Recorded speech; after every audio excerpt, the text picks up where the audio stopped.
What's up everybody and welcome back to my channel. This is the final couple recap for 90 Day Fiance Season 7 Episode 3. It's Emily and Sasha, and so their episode revolves around Emily giving birth. I'm a sap for these storylines. I truly am. So Emily's water breaks, so Sasha rushes her to the hospital, which literally looked like a prison basement. I kid you not. I have never seen a hospital look so damn depressing. Sasha has actually never been to a maternity ward because in Russia, men aren't allowed to be present while women give birth, their wives or whatever give birth. I understand this. I remember it was the same case with Steven and Olga in Russia. In my family as well, I told the same story before. Like, my dad wasn't there when we were giving birth because we were all born in Kenya. It's not a thing there either. Like, the women just give birth by themselves, which seems like a very miserable, sad, difficult thing to do, especially with how long it takes to give birth. But in this case, he actually was able to be there with Emily because her Russian wasn't good enough to get through it by herself.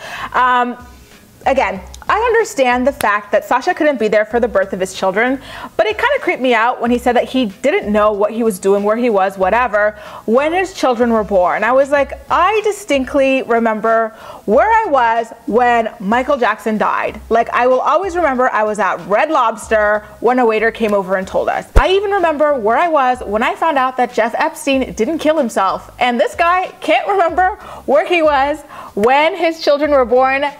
Red flags to me. It kind of seems like a very detached father, in my opinion, so far. But on this topic, why the heck was Emily giving birth in a country where she did not speak the language? Giving birth really is dangerous. I know that many, like millions of people do it every year, but it truly is a dangerous thing to do. And the fact that she wanted to do it in a country with a healthcare system that she wasn't used to and with a language that she was not extremely proficient at was extremely irresponsible, in my humble opinion. But luckily for her, Sasha was an amazing help and an amazing translator throughout the entire thing. She really did try to give birth vaginally, but unfortunately the baby's head was misplaced, like near her hip, and so she was forced to do a C-section for the health and safety of the baby, and of course herself as well. If you could even believe it, the C-section room was even worse than the birthing room. Like, it was so freaking grim in there. I thought they were gonna strap her down entirely when they showed like the belts and stuff. I was like, girl,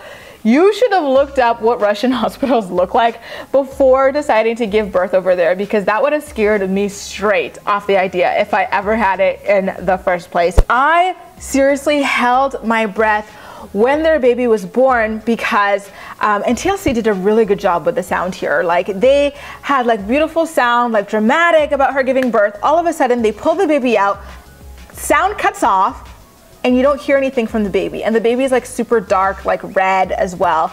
And you don't hear anything. Eyes are closed. They're just picking it up like this. And I'm like, oh my God, they wouldn't show us a stillbirth on TV like this, would they? I would hope not. Like, that's very vulgar. Like, what happened with the baby? I really want to know. Sasha's wondering too. He's like, why isn't the baby crying? The baby's not crying. Why isn't the baby crying?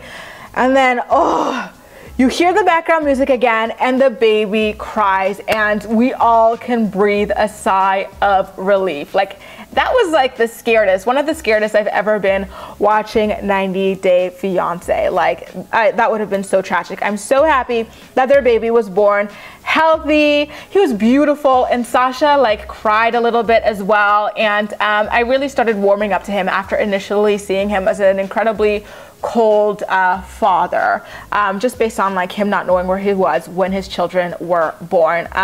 Also, guys, I have a question for you on this topic. Do you think that Sasha's bond with this child, which by the way they named him David, do you think that his bond with David is going to be stronger or like quite different from his bond with the other children, just because he was actually there for the birth of this child? Let me know all your opinions on that and the entire Sasha and Emily scene on this episode of 90 Day Fiance in the comment section down below, and as usual, we'll chat. That's all for now. Thank you so much for watching, and I'll see you next time.